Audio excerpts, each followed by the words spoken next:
Bueno, hermanos, pasamos buena parte del año 2000, bueno, el último trimestre del 2018 y todo el 2019 en una serie estudiando de manera sistemática y profunda el libro de los Hechos. Y el libro de los Hechos era el libro más importante para comenzar, sobre todo para nosotros como nueva congregación y nueva iglesia, porque ahí está plasmado cómo era el modelo de la iglesia que nuestro Señor Jesucristo estableció aquí en la tierra. Era importante hacer ese viaje a través del libro de los Hechos, porque todos teníamos una concepción de nuestras distintas experiencias, también nuestra influencia cultural, un concepto en nuestra mente de lo que es la iglesia de Cristo. Y allí en el libro de los Hechos aprendimos cuál es verdaderamente la iglesia de Cristo conforme a la voluntad de Dios revelada en su palabra. Entonces era muy importante que nosotros hiciéramos este viaje a través del libro de los Hechos, y creo que fue de gran bendición para la iglesia, y yo me siento muy contento porque vi y he visto y sigo viendo lo que el Señor está haciendo en Cristo Church a través del estudio sistemático y profundo de la palabra.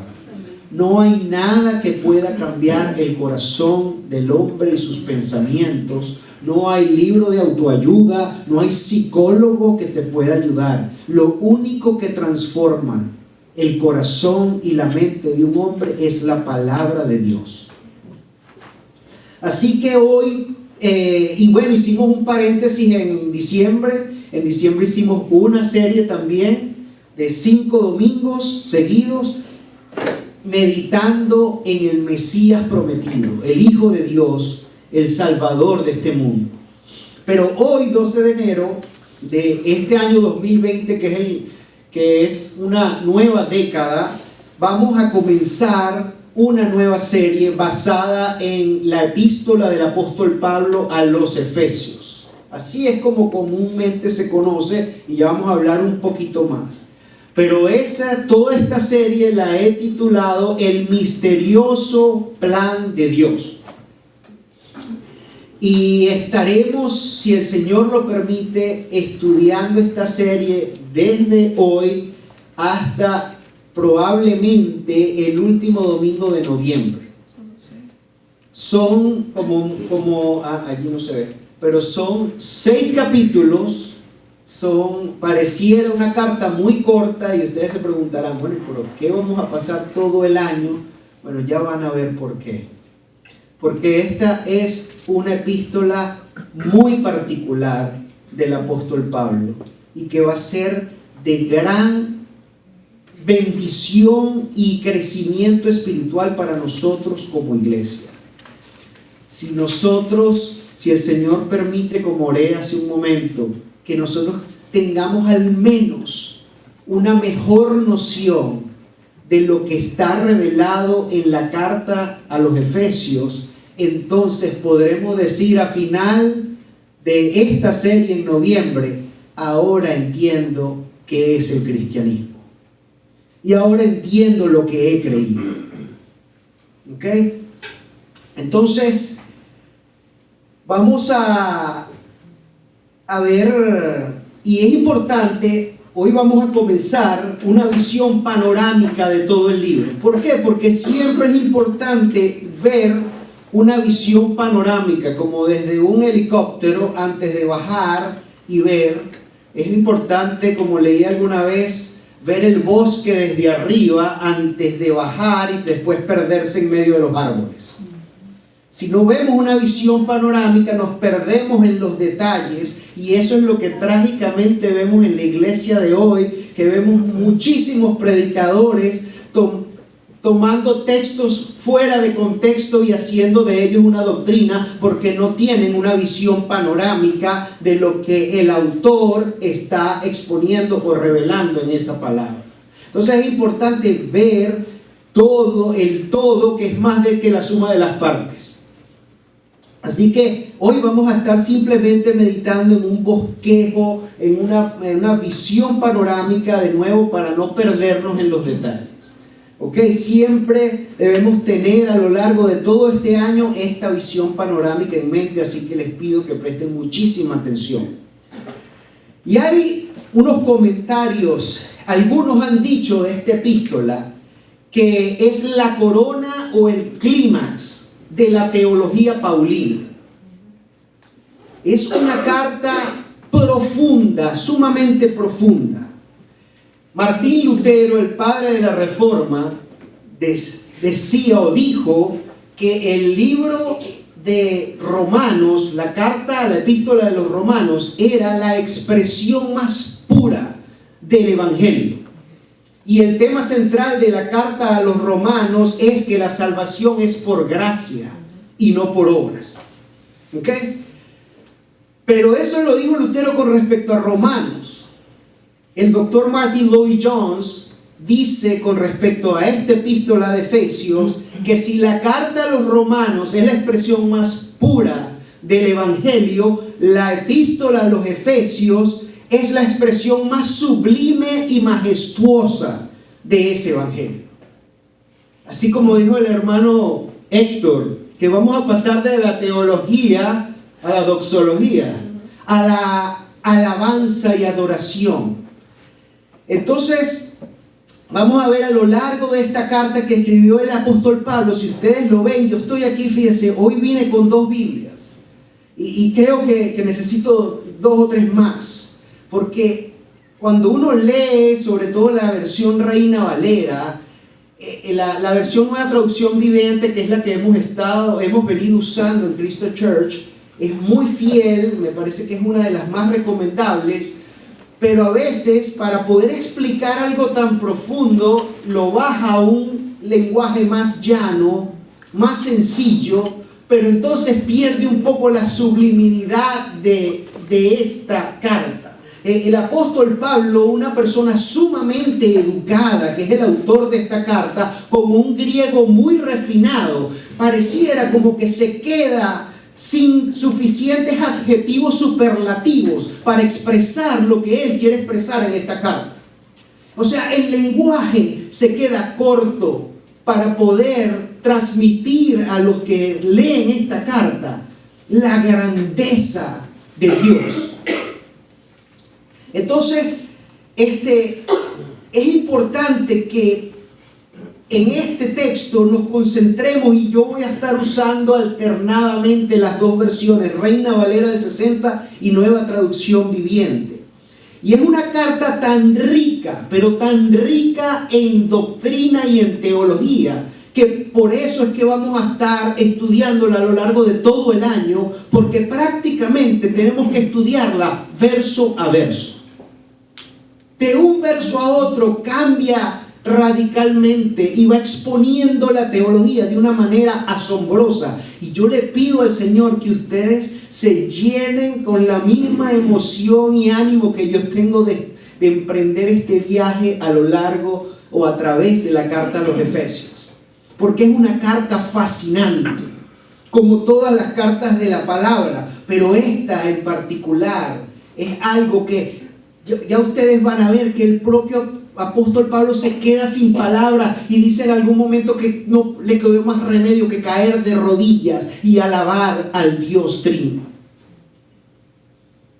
Ahora, ¿quién escribió esta carta? Ya lo he mencionado. Y aquí está una foto de la prisión de Pablo en Roma. Allí, desde esa prisión, el apóstol Pablo escribe esta carta. Y esta carta la escribe aproximadamente en el año 61 después de Cristo, donde quien imperaba en el mundo entero y en Roma era el emperador Nerón, archiconocido por su crueldad. Mató a su propia madre y a su hermanastra. Un emperador terrible. Allí Pablo, en esa celda, en esa mazmorra, fue donde surgió este texto tan sublime. Y es interesante cuando cuando leemos, por ejemplo, el libro como El progreso del peregrino, también salió de una mazmorra similar, pero en este caso no en Roma, sino en Belfort, Inglaterra. Y es que Dios a veces agarra a sus santos y los aísla en condiciones muy precarias, porque de allí es que salen las notas angelicales para el pueblo de Dios. El autor. ¿Y quién era el autor? ¿Quién era Pablo? Bueno, estuvimos hablando muchísimo de él desde que apareció en escena ya en el capítulo 8 del libro de los Hechos. Este es Saulo de Tarso. Y Pablo dice aquí en Efesios, y comienza: yo, Pablo, elegido por la voluntad de Dios.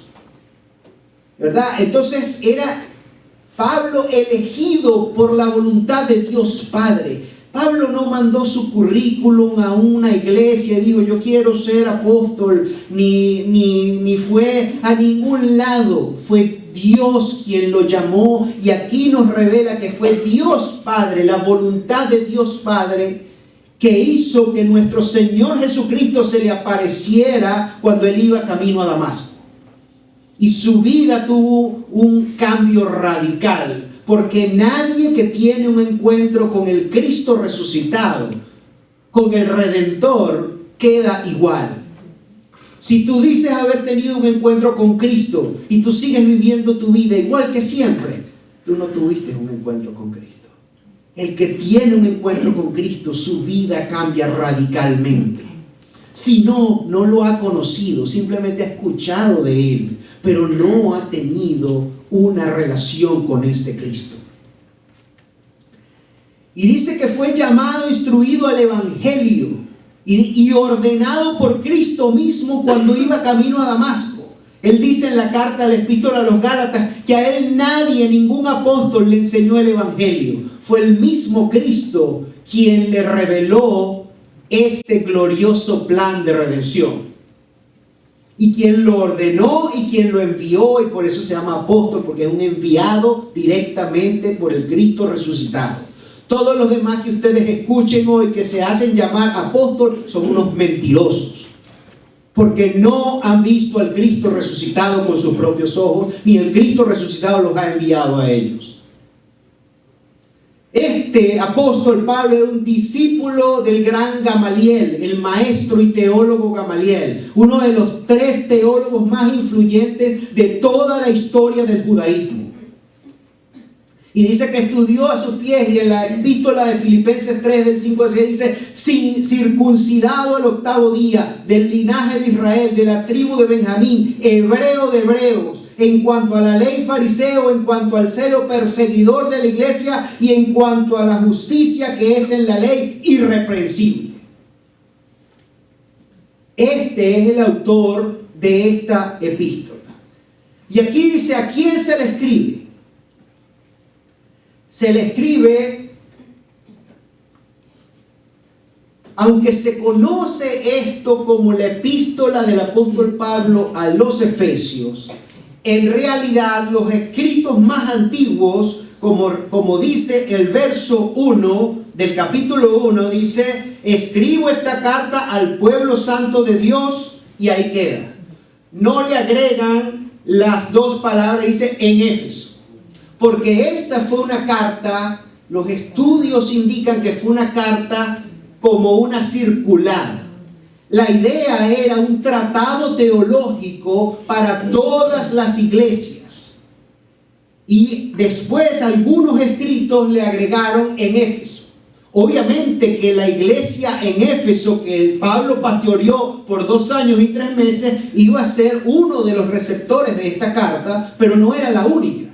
O sea, no era una carta exclusiva dedicada al libro a la iglesia en Éfeso. De hecho, hay 2 pasajes. En el capítulo 1, versículo 15, dice: desde que me enteré de su profunda fe en el Señor Jesús y del amor que tienen por el pueblo de Dios en todas partes, no he dejado de dar gracias por usted. Es un lenguaje como que si Pablo no conociera a la congregación. Y después, más adelante, en el capítulo 3, verso 2, dice: a propósito, doy por sentado que ustedes saben que Dios me encargó. Ustedes saben que Dios me encargó. ¿Cómo va a decir Pablo esto de Éfeso si los pastoreó por 2 años y 3 meses? Y él fundó la iglesia. Entonces, esos 2 versos sugieren o soportan la idea de que esto era una carta circular para todas las iglesias y no exclusivamente enviada para la iglesia en Éfeso. Pero en todo caso, Éfeso era uno de los receptores, y estudiamos durante el libro de los Hechos que Éfeso era una de las ciudades más importantes allí del Asia Menor. Era la puerta de entrada al Asia Menor y que comunicaba a Roma, Grecia, con todo lo que es hoy la Turquía moderna. Éfeso es una ciudad portuaria, la cuna, como se ve allí, de la diosa Artemisa o la diosa Diana, la diosa de la fertilidad. El templo de la diosa Artemisa era considerado una de las 7 maravillas del mundo. Entonces, allí, en esa provincia romana de Asia, allí es donde se funda la iglesia de Éfeso. Era un centro de comercio mundial. En esta ciudad Pablo predicó y pastoreó, como dije ya, 2 años y 3 meses. Pablo le escribe la primera carta en respuesta a la carta que le enviaron los corintios, la iglesia en Corinto. Él le responde su primera carta estando en Éfeso. Pablo dejó, después que se va de Éfeso, dejó a Timoteo, recuerdan, como pastor de esta congregación. Y aunque Pablo nunca pudo regresar a Éfeso, cuando iba en su tercer viaje de regreso a Jerusalén, se reunió con los ancianos de esta iglesia, con los líderes de esta iglesia en Mileto. Y allí les da unas instrucciones muy importantes y les dice algo que es muy importante. Les dice: si alguno de ustedes se pierde, su sangre no recaerá sobre mi cabeza, porque yo les he predicado la verdadera palabra de Dios. Y luego, esta es una de las iglesias que el Señor le envía un mensaje a esa iglesia a través del apóstol Juan, también preso en la isla de Patmos. El libro de Apocalipsis y la carta 2, cuando lo vemos allí en Apocalipsis 2 del 1 al 7, el Señor le está diciendo: conozco lo que has hecho, pero tengo algo que reprocharte y reclamarte a la iglesia de Éfeso, y era que habían perdido su primer amor. Su primer amor por Dios y su primer amor por los hermanos de la iglesia. Y es parte del tema principal que vamos a ver en Éfeso, en el libro de los Efesios. Entonces, ¿qué podemos? Ya sabemos quién es el autor, quién es la audiencia. La audiencia son todas esas iglesias que fueron fundadas allí en lo que es Europa. Allí llegó el cristianismo a Europa. Así es como llega el cristianismo a Europa, gracias a un enviado, al apóstol Pablo. El apóstol Pablo, aquel que estaba ya aquí en Antioquía de Siria, allí se estableció la primera iglesia y la primera base misionera, y de allí salió él y Bernabé primero a la isla de Chipre, y ahí empezó la expansión del evangelio y del cristianismo por toda Europa. Y gracias a esos hombres, nosotros podemos estar hoy aquí en el año 2020 en Orlando, hablando de lo mismo y dándole gloria a Dios, y escuchando del maravilloso plan de redención que Él tiene y que desde antes de la fundación del mundo había concebido para poder salvar a su pueblo elegido. Y aquí, obviamente, creo que no lo pueden leer solo aquellos que tengan unos buenos lentes o que estén jóvenes, ¿verdad? Pero esto quería darle, como es una visión panorámica, es importante entender la estructura de esta carta. Todos los que hemos tenido algún tipo de acceso a educación en el colegio, en algún momento aprendemos a hacer una carta.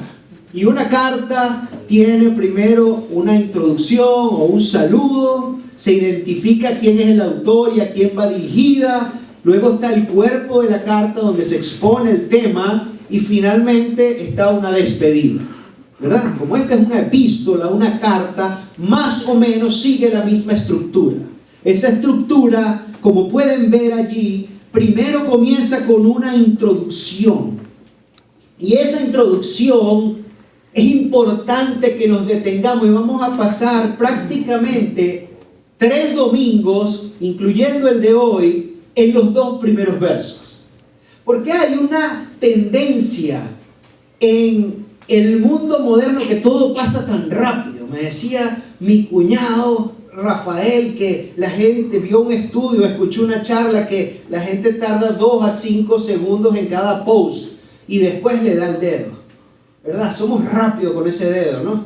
Y todo es rápido, el cerebro necesita más información. En la teoría el cerebro está intoxicado porque cuando deja de recibir información se siente que le falta algo, le falta una toxina. Es importante, ¿qué es lo que hace la gente generalmente hoy en día apenas se levanta? Agarrar el teléfono. El cerebro ya está diseñado para recibir información y más información y más información y me aburro rápido de la información, quiero algo ya, esto está viejo, pasaron 5 segundos, viejo, pásalo. Así estamos, porque todo es rápido, superficial, efímero, pero nada profundiza. Hay gente que es así, que es como, escuché un dicho que son un mar de conocimiento, pero con 1 centímetro de profundidad. No profundizan en nada. Esto entonces nosotros nos vamos a dedicar un tiempo a ver esos 2 primeros versos que están llenos de doctrina. ¿Por qué? ¿Por qué queremos? No le vamos a pasar por encima así, ya, vamos al grano. Vamos a ver qué es lo importante. Es que ahí comienza lo importante. Es que cuando una mente brillante como la del apóstol Pablo, inspirada por el Santo Espíritu de Dios, le dice que comience por ahí, es porque eso es importante. No para que lo pasemos rápido, como si fuera un post de Facebook. Es importante que meditemos en eso. Y allí vamos a hablar, como está escrito allí, de Dios y Cristo Jesús, del apóstol elegido. ¿Cómo es que Dios eligió siervos y los envió? ¿Por qué? ¿Y para qué? ¿A quién va dirigida? Dice en Efesios 1:1, dice a los santos y fieles seguidores de Cristo Jesús. ¿Quiénes son esos? ¿A quién se refiere cuando dice santos y fieles? ¿Qué es ser santo y qué es ser fiel a Cristo Jesús? Y todo esto dice que Dios nuestro Padre y el Señor Jesucristo le den gracia y paz. ¡Wow! Que si tú has crecido en la iglesia, eso gracia y paz te suena como ya estás tan familiarizado con esos términos que no te hacen nada, no te mueven nada. Pero ¿qué es la gracia de Dios? ¿Y cuál es la paz que solo Dios puede dar? No la paz de una pastilla tranquilizante que te ayuda a dormir. Es la paz de Dios que sobrepasa todo entendimiento humano. A eso hay que meditarlo, escudriñarlo. El Señor no nos dice que leamos las Escrituras, sino que escudriñemos las Escrituras. Luego vamos a ver que se divide en 2 grandes bloques esta carta. Un bloque que es doctrina pura y el otro bloque es cómo aplicamos esa doctrina. El primer bloque va desde el capítulo 1 hasta el capítulo 3. Y el bloque aplicativo es cómo vivimos esas enseñanzas desde el capítulo 4 al capítulo 6. Y en los primeros capítulos, lo primero que encontramos es la doctrina. Y empieza por donde debe empezar. Después de hablar de Dios, viene a Cristo, a la cristología, la persona de Cristo. ¿Por qué Cristo tuvo que irrumpir en la historia de la humanidad? y cuáles son sus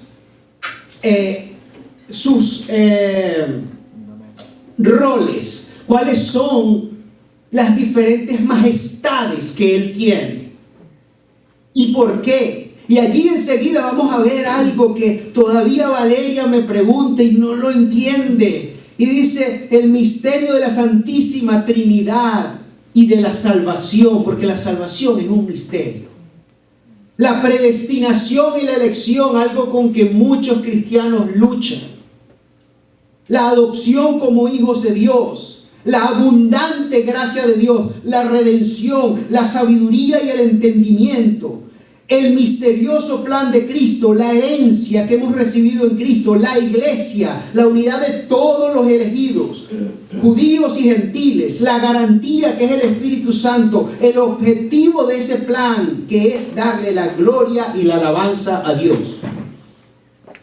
Y cuando Pablo, y ese primer bloque que vemos allí que dice doctrina, allí antes de entrar prácticamente lo que tenemos es en el mundo moderno un resumen ejecutivo. Un resumen ejecutivo de lo que trata toda la carta. Pero lo concentra allí desde el verso 3 y va hasta el verso 14. Del verso 3 al 14 del capítulo 1 es ese resumen ejecutivo. Y luego, antes de entrar en materia, Pablo dice, necesito orar. Y antes de poner toda la carta, antes y después de exponer toda la explicación doctrinal, Pablo ora. Porque uno de los temas importantes de esta carta es la necesidad de la oración. Porque dependemos de Dios, porque somos absolutamente dependientes de Él. Y es que para entender los misterios de Dios no lo podemos hacer sin la ayuda de Dios. Y entonces viene una oración allí que Él pide que esas iglesias, el Señor les dé sabiduría espiritual para comprender lo que Él está exponiendo en ese texto.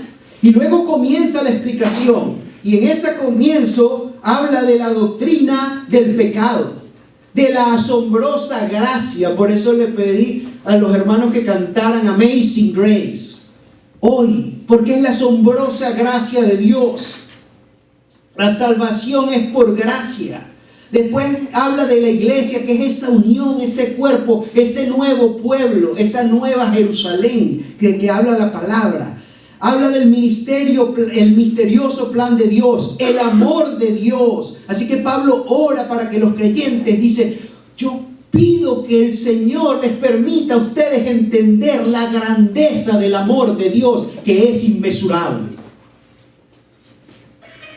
Y después, cuando termina con el amor, cae de rodillas y ora. Y ora nuevamente para que el Señor permita que esos conceptos queden grabados en las tablas del corazón de cada uno de los lectores de esa carta. Y luego comienza el otro gran bloque, que es la aplicación. Y la aplicación habla, muy importante, de la unidad de la iglesia, de los dones espirituales, la madurez en Cristo, la exhortación general para vivir conforme a esa nueva naturaleza, al amor al prójimo, que es la enseñanza acerca de los pecados contra el prójimo y el amor versus el amor al prójimo. Enseñanza acerca de que no entristezcamos al Espíritu, pero solo los creyentes poseen el Espíritu de Dios. Entonces es importante recordar que no hay ninguna carta, ningún libro, aquí en el canon de las Escrituras, ninguno de los 66 fue escrito para el pueblo pagano. Toda esta revelación es para el pueblo de Dios, para el pueblo elegido de Dios. Así que cuando leemos la palabra de Dios, está dirigida a su pueblo, a los creyentes. Y también vemos en esta parte aplicativa que debemos ser imitadores de Dios y seguidores de Cristo. ¿Qué es seguir a Cristo? Es simplemente caminar tras de Él, como hemos leído en los evangelios. No solo se trata de seguir los pasos, Nosotros salimos ayer a rodar bicicleta y Samuel iba en su pequeña bicicleta detrás de mí, todavía tiene las ruedas de entrenamiento, los training wheels. Y después él no puede avanzar y yo agarré una cuerda de esa que usamos, un leash que usamos para sacar al perro y la pegué a mi bicicleta para que pudiera ir un poco más rápido. Pero eso se trata de seguir, ¿no? Lo que se trata para nosotros de seguir a Cristo es emularlo, imitar sus pensamientos, su carácter y su forma de ser. De eso se trata seguir a Cristo. Y entonces el apóstol en esta carta ahonda en elementos muy detallados de cómo debe ser ese seguir a Cristo. Y habla en Efesios 5 del verso 3 al 14 de una lista de pecados específicos. Y es interesante porque él hace un paralelismo. Él hace cuál es el pecado y cuál debe ser el comportamiento. Inmediatamente del creyente. Contrasta contrasta el pecado, la maldad con lo que es correcto y es justo delante de los ojos de Dios. Después hace una exhortación del verso 15 al 20 en el mismo capítulo 5 a vivir como sabios, a vivir sabiamente. Y luego en el verso 21 del capítulo 5 hasta el verso 4 del capítulo 6 habla del orden divino del hogar.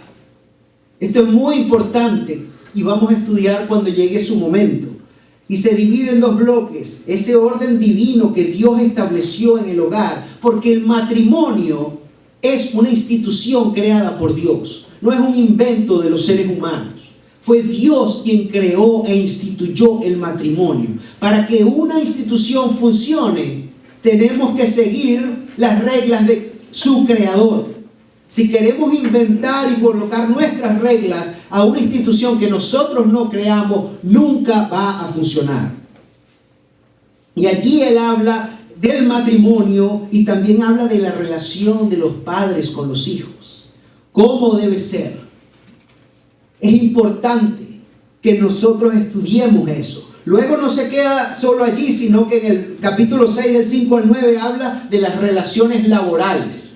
¿Cómo debe ser el creyente que está bajo una relación laboral con un jefe o en una empresa?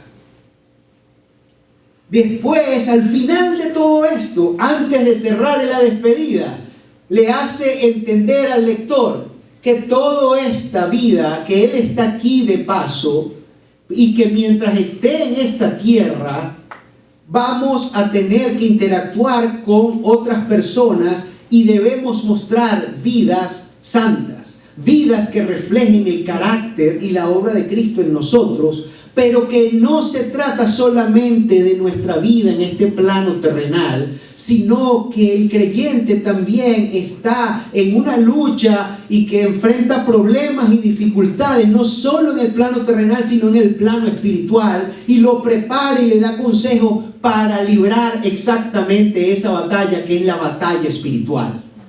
Por eso habla de la armadura del creyente.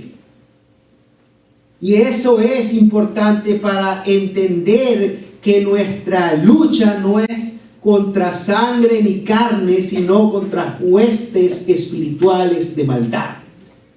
Eso el creyente tiene que entenderlo. Y finalmente cierra con una despedida que va en el capítulo 6 del verso 21 al 24. Dicho esto, ¿cuáles son? Les puse la estructura, cómo está ordenada la carta de principio a fin y traté de ubicarla para poderla entender. Estos esquemas son importantes para nosotros poder entender, porque a veces leyendo nos podemos perder un poco. Es importante tener toda la estructura de la carta para que vea cómo el autor va llevando con una lógica al lector para llevarlo a una conclusión. Porque esto, como toda carta, es un texto cuya naturaleza es argumentativa. El género literario de toda carta es el argumento, es proveer argumento al lector para convencerlo de algo. Entonces es importante tener esa estructura en mente. Ahora, ¿cuáles son los temas? Y aquí aparecieron todos, no debieron aparecer todos, pero bueno, ya están allí.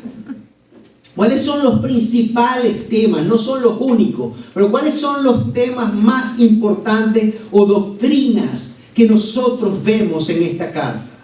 Y comienza con la doctrina más importante, por donde debe empezar todo, que es por Dios. Allí empieza el apóstol Pablo comenzando, dice: soy elegido por la voluntad de Dios. Y en el verso 3 dice: toda la alabanza sea para Dios. Toda la revelación de las Escrituras, todo este libro, que estaba conversando con algunos familiares y con hermanos de la fe, que es importante entender la historia de la Biblia. Ahorita nosotros tenemos este libro, que lo tenemos primero en un solo libro donde están los 66 libros, en un compendio de 66 libros, lo que conocemos como el canon de las Escrituras. Y lo cargamos por allí. En algunas familias está así como en un pedestal, así abierto, porque pensando como que algo mágico va a irradiar la casa. Y generalmente tú pasas y pasen en esas casas, y cuando pasen de visita, pasen el dedo para que usted vea cómo le sale lleno de polvo. Porque está allí como de una manera mágica. Y esto no funciona si no lo abres, si no lo lees y no meditas en él. Pero para que nosotros hoy tengamos este libro en nuestro propio idioma, mucha sangre corrió de santos y mártires. Gente que fueron acusados, muchos, por el sistema que imperaba en su momento, porque ellos lucharon y lo hacían escondido. Mire este Pablo, y les mostré la foto donde escribió la carta de los Efesios. Y preservaban el valor para poder preservar en las traducciones el sentido original y no perder. ¿Quién daría la vida por un libro? ¿Ustedes se han preguntado eso? ¿Ustedes darían su vida por un libro? Bueno, nosotros podemos tener eso, y esos mártires fueron capaces de dar su vida por un libro, el libro, porque entendieron que esta es la palabra de Dios. Y hoy la tenemos así, pero toda la revelación de este libro, de principio a fin, hay un solo tema, hay un solo argumento. ¿Cuál es? Es Dios revelándose a la humanidad. Por eso Él sacrificó vidas de seres humanos, para que nosotros hoy podamos tener este libro. Este libro es valioso porque encierra los pensamientos de Dios, de un Dios infinito. Dios lo que ha hecho todo el tiempo es tratar de revelarse a una humanidad que le dio la espalda desde la caída de Adán y Eva. Él se reveló a través de la creación, a través de todo cuanto existe. Hay que ser ignorante, hay que tener más fe, es decir, para uno pensar que todo lo que existe, que es tan maravilloso, con solo ver el cuerpo humano. Es impresionante pensar que eso sucedió de la nada, de una explosión cósmica. A eso sí hay que tener fe, que no hubo ninguna mano creadora que creó todo, los cielos y la tierra, y que todo lo mantiene en su sitio. Yo siempre he dicho, es como que si yo agarre después de una fiesta en la casa todas las latas de refresco y las lance al pipote allí, al zafacón, como dicen en Puerto Rico, y después abra y aparezca una laptop como esta. ¡Wow! Una explosión cósmica dentro del zafacón y salió una Apple. Hay que tener fe para creerse eso. Y no solo eso, hay que tener fe para pensar que de la segunda fiesta va a volver a salir una Apple, porque es estadísticamente imposible que suceda. No, el apóstol Pablo entiende y comienza su principal tema por la principal revelación, que es Dios, que se reveló a través de su creación, que luego se reveló a su pueblo escogido a través de su palabra, y después se reveló su máxima revelación, su más exponente revelación, que es en la persona de Cristo. Por allí comienza, ese es el primer tema doctrinal que vamos a ver en esta carta y que lo vamos a ver a lo largo de toda la carta. De hecho, cuando vemos en la carta, se menciona la palabra de Dios 31 veces en una cartita de 6 capítulos. Entonces tenemos que quitarnos esa visión egocéntrica que nosotros tenemos, como cuando de pronto agarramos y, bueno, siento algo de interés por lo que dijo el pastor Joel allí en ese libro, lo voy a leer cuando llegue a la casa y voy a ver qué hay bueno aquí para mí. No se trata de eso, no se trata de ti, se trata de Él. Se trata de tú descubrir quién es Él. Tú lo necesitas a Él, Él no te necesita a ti para nada. Él es el principio y fin de todas las cosas, el creador de todo. Por eso comienza entonces, y Él es quien nos amó antes de la creación del mundo, está allí en Efesios 1:4, y su amor es inmesurable, Efesios 3:18. Y con esto, el otro tema que sigue es la soberanía de Dios. Ese Dios grandioso y majestuoso es soberano. El comandante Chávez decía allá en Venezuela, el pueblo es el soberano. La soberanía radica en el pueblo. ¡Qué tremendo ignorante! La soberanía la tiene solamente Dios y no la comparte con nadie. Si algo ha demostrado la historia es que las masas se equivocan, que las mayorías se equivocan. ¿Cómo va a ser la mayoría entonces el soberano? ¿Qué clase de absurdo? Él es el único soberano. En Efesios 1:5 ahí encontramos, Dios decidió de antemano adoptar. ¿Quién decidió? Dios. Porque Él es soberano.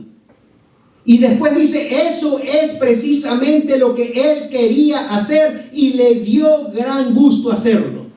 Lo que Él quiere hacer, lo hace. ¿Y quién puede impedirlo? Hemos estado estudiando en estos días, los que están siguiendo el plan de lectura bíblica de Cristo Church. Hemos estado leyendo la historia del libro de Job. Y ahí vemos cómo la soberanía de Dios es indiscutible. Y Job en su angustia, todavía no hemos llegado allí, espérense, no me les voy a adelantar.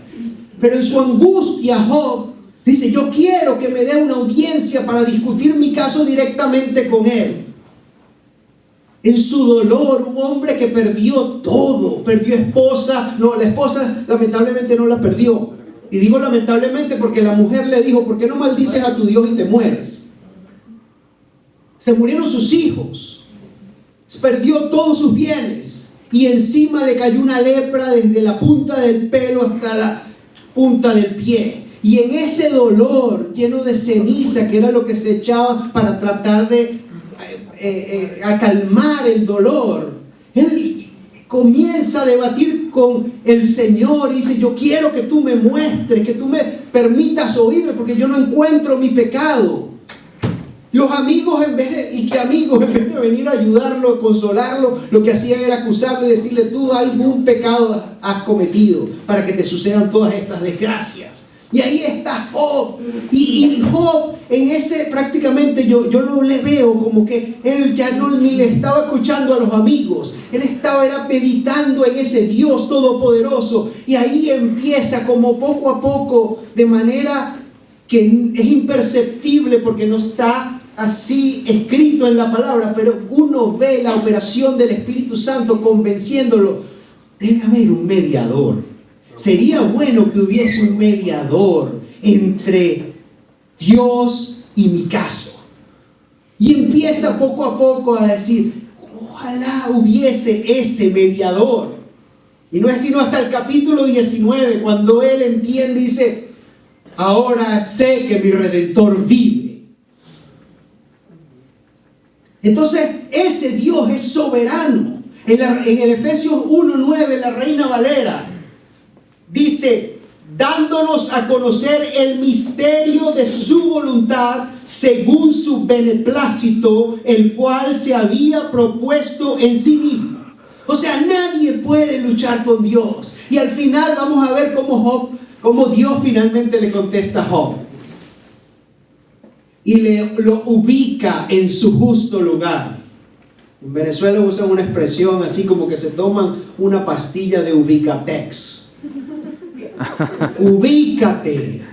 ¿Dónde estabas tú cuando yo creé los cielos y la tierra? ¿Quién eres tú? Él es soberano. En el 1:12, Efesios 1:12 dice, el propósito de Dios fue. 3:5, Dios no se lo reveló, hablando de su plan, a las generaciones anteriores. ¿Por qué no lo reveló a las generaciones anteriores? Porque Él es soberano, porque Él decide cuándo actúa. ¿Por qué Dios no ha actuado en Venezuela y no ha sacado Maduro? Hay muchos venezolanos que se preguntan eso. Porque Él es soberano. ¿Por qué tantas réplicas de terremotos en Puerto Rico? Yo no lo sé, pero Él es soberano. No sé, no he seguido más la noticia hasta donde lo dejé el sábado en la noche. Habían 2 muertos. No sé si han ocurrido otros. Sé que ha ocurrido otras réplicas, pero no sé si han habido otras muertes. Dios, dice el 3:5, en el 3:9, perdón, el creador de todas las cosas mantuvo oculto desde el comienzo.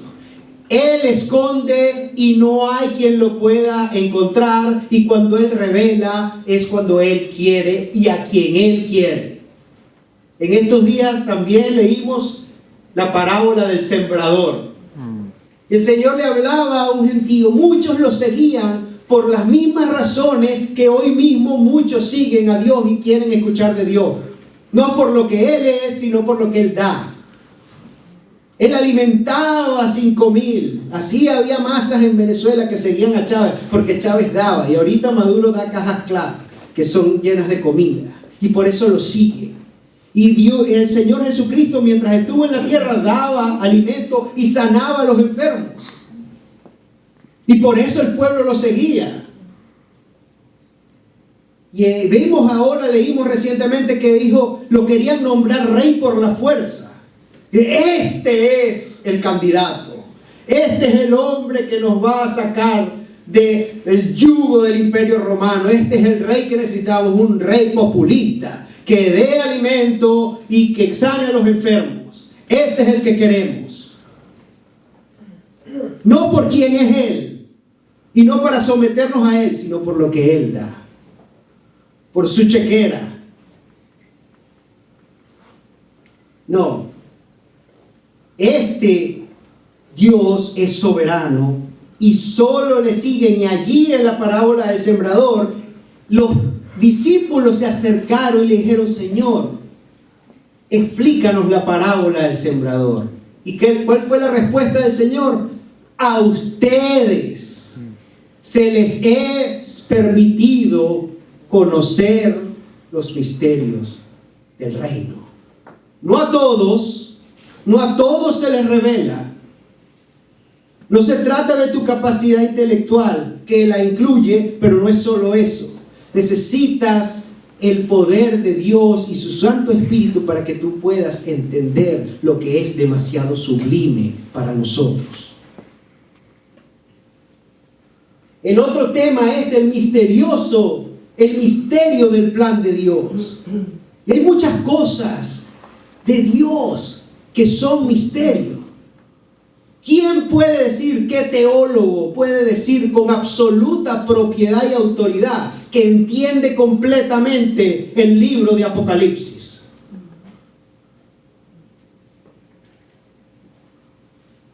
Y los incrédulos, los que están sin Dios, dicen, no, la religión y el cristianismo es para los ignorantes. Como no pueden entender, como no son sofisticados y estudiados como nosotros, entonces ellos todo lo creen por fe. Son una manada de borregos que siguen cualquier viento de doctrina que le dicen. Como estábamos en un chat familiar, estaba viendo de una pregunta de cómo es, qué va a pasar con los judíos que no creen en Cristo. Esta carta da la respuesta y dice que en Cristo todas las cosas serán reunidas y se formará un solo pueblo, y ese pueblo se llama la iglesia de Cristo. Y esa iglesia está compuesta por judíos y gentiles. Y no solo eso, sino que cuando Él venga también va a unir y va a redimir toda la creación en un solo y bajo la autoridad de Cristo como cabeza de la iglesia. Y ya vamos a ver cuando lleguemos a su momento. Dice el capítulo 3:6 dice: y el plan de Dios consiste en lo siguiente: tanto los judíos como los gentiles que creen la buena noticia gozan por igual de las riquezas heredadas por los hijos de Dios. Ambos pueblos que antes estaban en enemistad unos con otros forman parte del mismo cuerpo, y ambos disfrutan de la promesa de las bendiciones porque pertenecen a Cristo Jesús. El otro tema, la gracia, aparece 11 veces en la carta, y el amor de Dios 13 veces, porque ese plan surgió del corazón y del amor de Dios. Surgió porque nos ama, no porque Él nos necesitaba, sino porque Él amó a un pueblo antes de la fundación del mundo. Y dice en el libro de los Efesios, entonces vamos a ver que ese plan nació en ese corazón para salvar a un grupo de personas que estaban justamente condenadas. ¿Por qué? Porque todo el que ha pecado ya ha sido condenado. Y la Biblia enseña que el que no cree en Cristo ya ha sido condenado, por más bueno que sea, así sea un muy buen altruista, así sea como Gandhi o Mandela. Si no creyeron en Cristo, ya han sido condenados. No es lo que dice este servidor, es lo que dice la palabra de Dios. Así que, y lo que enseña Romanos es que la salvación es por gracia y por medio de la fe en Jesucristo, no es por obras. Y aquí lo vamos a ver más claro, que más claro no canta un gallo, así dicen en Venezuela. Porque no es por obras, no es por las cosas buenas que tú haces que te vas a ganar el cielo. El creyente debe hacer cosas buenas como respuesta a un amor inmerecido, el cual recibió sin merecerlo. Más bien merecía la condenación eterna, y Dios decidió lo contrario en tu caso, si ese es el caso. Dice, Él solo y mediante la fe y no por obras es la salvación. Luego habla de esa gracia, ¿cuál es la máxima expresión de la gracia de Dios? La persona de Cristo Jesús nuestro Señor. Por eso vamos a hablar de cristología. Es que en el principio era el verbo, y el verbo era con Dios, y el verbo era Dios. Juan capítulo 1 verso 1. ¿Verdad? Los creyentes son elegidos en Cristo. Es por medio de Cristo. Dios Padre ha puesto todo bajo la autoridad de Cristo. No hay nada que escape a la autoridad de Cristo. Allí está en Mateo 28, la gran comisión. Toda autoridad me ha sido dada, en los cielos, en la tierra y debajo de la tierra. Todo está bajo la autoridad de este Cristo. Él es la cabeza de este nuevo pueblo formado por judíos y gentiles que se llama la iglesia. Y el plan eterno se llevó a cabo por medio de Cristo. Eso es lo que dice Efesios 2:11. Ahora, ¿por qué tuvo que suceder todo esto? Entonces el autor también vamos a hablar de la doctrina del pecado. Una doctrina que no le gusta a mucha gente, no es muy popular, sobre todo en las grandes iglesias. Porque ahí no quieren hablar del pecado, ahí quieren hacerte sentir que Él tiene un plan, Dios te ama, Dios tiene un plan perfecto para ti, planes para prosperarte y no para dañarte, y te va a bendecir, y puedes empezar con tu boca a reclamar y a pedir, y como que si esto fuera un mall. El pecado aparece 6 veces. Pero aparece 6 veces solamente poderosamente. Dice que el misterioso plan fue ideado para resolver el mayor y peor problema de la raza humana, que es el pecado. La caída de Adán trajo una maldición sobre toda la creación, la cual Dios está reconciliando con Él mismo a través de su Hijo Jesucristo. Ese es el plan. Dice todos, Efesios 2:1, todos ustedes estaban muertos en delitos y pecados. Y no solo dice eso, dice, en los cuales ustedes anduvisteis en otro tiempo, siguiendo la corriente de este mundo, conforme al príncipe de la potestad del aire. Aquí está muy poético, conforme a Satanás. Ese es el príncipe de la potestad del aire, el espíritu que ahora opera en los hijos de desobediencia. El príncipe de este mundo, Satanás, gobierna sobre cada pecador. Esa es la verdad que expresa Efesios 2:2. Y finalmente termina con la iglesia. Aparece 21 veces la iglesia, que es la unión de todas las cosas. La unión perfecta de todos el pueblo elegido de Dios, conformada por creyentes elegidos de toda lengua, raza y nación. Es un cuerpo universal. No hay segregación, no hay división. Por eso cuando nosotros le pusimos el nombre a la iglesia, la llamamos Cristo Church. Cristo en español, en perfecto castellano, y church en inglés, porque estamos aquí en los Estados Unidos de Norteamérica. Para que ese nombre sugiera que esta es la iglesia de Cristo y es bienvenida personas de toda lengua, raza y nación. Y el día que el Señor lo permita y necesitemos una traducción simultánea, que así sea y que el Señor provea. No hay tal cosa. Es un contrasentido cuando vemos por allí la iglesia china o la iglesia rusa. Eso es una iglesia solo de los rusos, solo de los chinos. No, la iglesia de Cristo la instituyó Cristo para todo su pueblo elegido, no importa de qué pasaporte tenga. Dice que la unión es la perfecta unión entonces.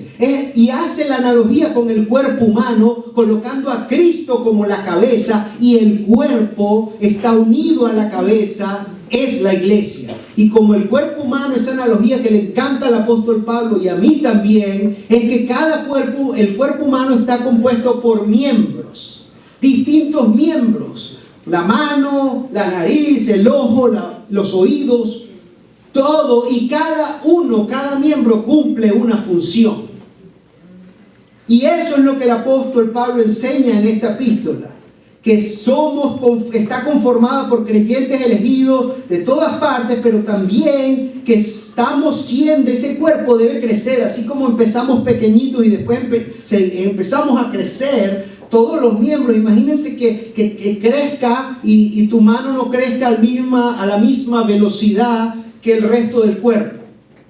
Se vería algo anda mal, una distorsión. Entonces la idea de esta carta es que toda la iglesia de Cristo crezca espiritualmente en el conocimiento del Hijo de Dios y de los misterios de Dios, para que todos podamos llevar a cabo, cada uno en particular con el rol que le corresponde, pero todos trabajando como equipo con una sola función, y es dar a conocer la palabra de Dios y darle la honra y la gloria a Él por siempre.